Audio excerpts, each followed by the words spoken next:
ठीक है, यही है इसका कहानी। ठीक है, अब 3 पॉइंट समझिए। 3 पॉइंट कौन कौन है? तो वस्तुएं इससे विश्व बाजार आधारित व्यवस्था चरमरा गई, एक हो गया। वस्तु हमारे देश में आते हैं दूसरा बिकने के लिए, और हमारी सरकार जो है, ठीक है, तो हम लोग को पब्लिक के लिए वो खरीदने के लिए दे रहा है, उपलब्ध कराती है, उसे ही क्या कहा जाता है? विश्व बाजार। अब भारत की आर्थिक राजधानी मुंबई में जो है विश्व बाजार का सामान जो है ज़्यादातर लगता है। ठीक है साथियों, तो ये क्या है? ये लघु उत्तर प्रश्न है 2 नंबर का। तो अब टेंशन लेने की जरूरत है? बताइए बताइए बताइए बताइए, है कि नहीं? नहीं टेंशन।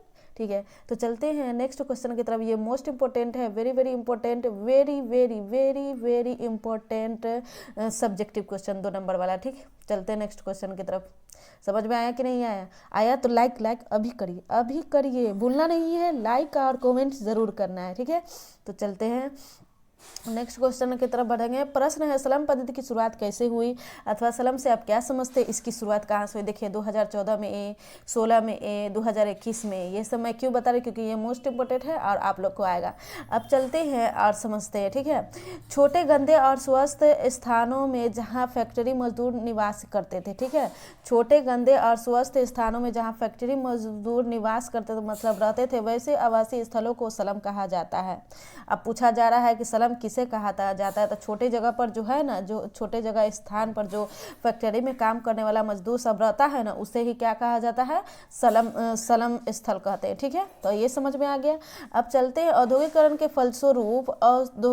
फलस्वरूप बड़े बड़े कारखाने स्थापित हुए, जिसमें काम करने के लिए बड़ी बड़ी संख्या में गाँव से मजदूर पहुँचने लगा। अब ये भी आप लोग को समझना है कि देखिए गाँव में जो है उतना काम नहीं मिलता है, शहर में क्या है ज़्यादातर काम मिलता है। तो फैक्ट्री वहाँ शहर में बड़ा बड़ा फैक्ट्री होता है, तो मजदूर लोग जो क्या है, जिसके खाने पीने की सुविधा नहीं है गांव में, तो वो क्या करता है? बाहर जाता है कमाने के लिए। जब जाता है कमाने के लिए तो वहाँ गया तो पब्लिक रहेगा ज़्यादा, जगह रहेगा कम, तो गंदगी फैलबे करेगा ना, उसी को कहा जाता है सलम पद्धति। ठीक है, तो बड़े बड़े कारखाने स्थापित हुए, जिसमें काम करने की बड़ी संख्या में गाँव से मजदूर पहुँचने लगे। ठीक है, गाँव से मजदूर, वहाँ रहने की कोई व्यवस्था नहीं थी। अब पब्लिक रहेगा बहुत ज़्यादा और रहने की जगह कम रहेगी, तो घिनाएगा ही, चारों तरफ गंदगी। मकान बना दिया, ऐसा मकान बनाया ना कि रहने की सुविधा ही नहीं था, ना बिजली का सुविधा, ना पानी अच्छे तरीके से, ना साफ सफाई, कोई चीज़ का व्यवस्था नहीं था, इसलिए गंदगी वस्ती हो गया, इसी को कहा गया सलम बस्ती। ठीक है, तो आप लोग समझ गए? बताइए बताइए, समझे कि नहीं समझे? कितना आसान तरीके से समझे? टेंशन है? एकदम जाइएगा और छाप के आइएगा, जो समझे वही लिखना है, ई ना कि बड़का यही लाइन हमको लिखना ही लिखना है। चलते हैं नेक्स्ट क्वेश्चन की तरफ। ठीक, प्रश्न है, 1929 ईस्वी के आर्थिक संकट के कारणों को संक्षेप में स्पष्ट करें, अथवा 1929 ईस्वी के आर्थिक संकट के 3 कारणों को संक्षिप्त विवरण दें। 3 कारण इसमें बताना। ठीक है, तो 1929 ईस्वी के आर्थिक संकट का प्रमुख कारण था अति उत्पादन। प्रथम युद्ध के समय कृषि तथा औद्योगिक उत्पादन में वृद्धि के बाद उत्पादन के अनुपात में खरीदार की संख्या काफी कम थी। इससे उद्योगपति तथा कृषि को दोनों की स्थिति खराब हो गई। ठीक है, अब नहीं ना समझ में आ रहा है, कहानी समझ में भी नहीं आएगा, अब मेरे तरीके से समझिए किस तरह पढ़ा रहे। ठीक है, समझना है। तो 1900 ईस्वी के आर्थिक संकट का प्रमुख कारण था। देखिए 1900 ईस्वी का आर्थिक संकट के कारण का संक्षेप तो क्या है? 1929 ईस्वी के आर्थिक संकट का बहुत ज़्यादा संकट कब पड़ा था? तो 1929 में। ये समझ में आ गया। अति उत्पादन प्रथम युद्ध के समय तथा औद्योगिकरण उत्पादन में वृद्धि की गई। जब प्रथम युद्ध हुआ तो उसमें जो है उसके बाद जो है कृषि एवं औद्योगिकरण का उत्पादन शुरू हो गया। ठीक है, ये समझ में आया ना? आया तो कमेंट करके जरूर बताइएगा। युद्ध के बाद उत्पादन के अनुपात में खरीदार की संख्या काफ़ी कम थी।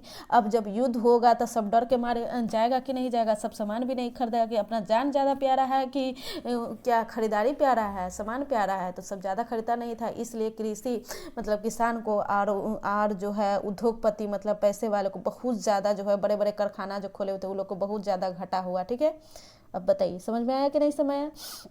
उद्योगपति तथा कृषि दोनों की स्थिति खराब हो गई। ठीक है, युद्ध के बाद अपनी अर्थव्यवस्था सुधारने हेतु अनेक देशों ने अमेरिकी पूंजीपतियों से कर्ज ले रखा था। अब बेचारा सबका पैसा, किसान का और उद्योगपति दोनों का पैसा डूब गया इंडिया में। तो किससे लिया पैसा? तो उद्योगपति से लिया, अमेरिका से लिया। ठीक है, कर्ज लिया। संकट के समय में पूंजी गया तो उसको तो पैसा लगा के कर्ज लेकर घाटा उनको लग गया।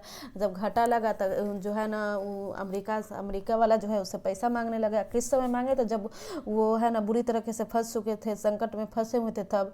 तो इस कर्ज कोट देश के संकट में पड़ गए। ठीक है, संकट के समय पूंजीपति कर्ज वापस मांगने लगे, इससे कर्ज कोट देश संकट में पड़ गया। अब जो कृषि समझ रहे, जब उपज करना शुरू हो गया, इधर जो है उद्योगपति अपना बड़ा बड़ा मॉल सिनेमा घर ये सब अपना तैयार करने लगे। ठीक है, अब एक संकट हुआ, प्रथम युद्ध हो। जब प्रथम युद्ध हुआ जो है तो उसके डर के मारे सब सामान खरीदना बंद कर दिया। ठीक है, खाना पीना भी वो सही से नहीं खा रहा था। तो इससे जो घाटा हुआ, ठीक है, इससे जो घाटा हुआ किसको हुआ? किसान को हुआ और उद्योगपति को हुआ। ठीक है, फिर जब घाटा हुआ तो वो जो है वो दोनों जो है उद्योगपति जो है दूसरे देश से कर्ज लिए, मतलब अमेरिका से कर्ज लिए। और जब कर्ज लिए तो उनको भी पैसा डूब गया इसी में। समझ गए ना? समझ में आए ना? हाँ, तो लाइक ज़रूर कीजिएगा, कमेंट जरूर कीजिएगा। ये कहानी की तरह समझिए कि एकदम याद हो जाएगा। संकट के समय सभी देश संरचनात्मक उपाय करना, अपना आवश्यकता वस्तुएं बनाने का प्रयास करने लगा। अब क्या करे संकट? अब वो जो है अच्छे तरीके से कि क्या हम करें, अपना अच्छा उपाय ढूंढने लगे। ठीक है, अब इसका कारण समझिए। इससे विश्व बाजार आधारित पूंजी व्यवस्था चरमरा गई। अब जो है चरमरा गई, समझ रहे? इससे विश्व बाजार आधारित व्यवस्था चरमरा गई, एक हो गया। ठीक, दूसरा हो गया यूरोप की स्थिति बिगड़ गई। ठीक है, तीसरा हो गया अमेरिकी के शेयर तेजी से नीचे गिरने लगे। ठीक है, तीसरा हो गया, ये लाइन में हो गया तीसरा, ये हो गया दूसरा और ये हो गया पहला। ठीक, आप लोग समझ गए। अब चलते हैं नेक्स्ट क्वेश्चन का। इस प्रकार इन सभी कारणों ने 1929 ईस्वी की आर्थिक मंदी की शुरुआत की। ये मोस्ट इंपॉर्टेंट है, ये आएगा ही आएगा। ठीक है साथियों, अगर वीडियो पसंद आया तो लाइक सब्सक्राइब जरूर कीजिएगा। अब चलते हैं चिपको आंदोलन सबसे इम्पोर्टेंट है। तो प्रश्न है, चिपको आंदोलन का मुख्य उद्देश्य क्या है? ये देखिए 2000 में 11 में भी पूछा है, 17 में भी पूछा है, 19 में भी पूछा है, फिर है ना 20 में भी पूछा है। तो ये सब मोस्ट इंपॉर्टेंट है, आप लोग याद कर लीजिएगा। तो उत्तराखंड के 3 गांव से प्रारंभ इस आंदोलन की शुरुआत हुई। अब पूछा जाएगा कि कहाँ हुआ था चिपको आंदोलन ऑब्जेक्टिव में?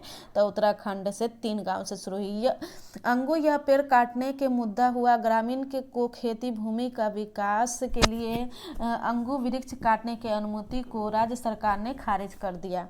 मतलब राज्य सरकार ने मना कर दिया कि अंगू वृक्ष को नहीं काटना है। वही सरकार ने खेल का सामान बनाने वाली कंपनी को ठीक है, अंगूर नहीं समझिएगा। ठीक, अंगू वृक्षों को काटने का ठेका दे दिया। ठीक है, तो राज्य सरकार बंद भी कर दिया। वही सरकार ने खेल का सामान बनवाने वाले कंपनी को अंगू वृक्षों को काटने का ठेका दे दिया। इस मुद्दे ने चिपको आंदोलन को जन्म दिया। ठीक है, इस आंदोलन ने आर्थिक शोषण से जुड़े अन्य मुद्दों को भी अपने उद्देश्य में शामिल कर लिया। आंदोलन का उद्देश्य था जल जंगल और जमीन पर मात्र नियंत्रण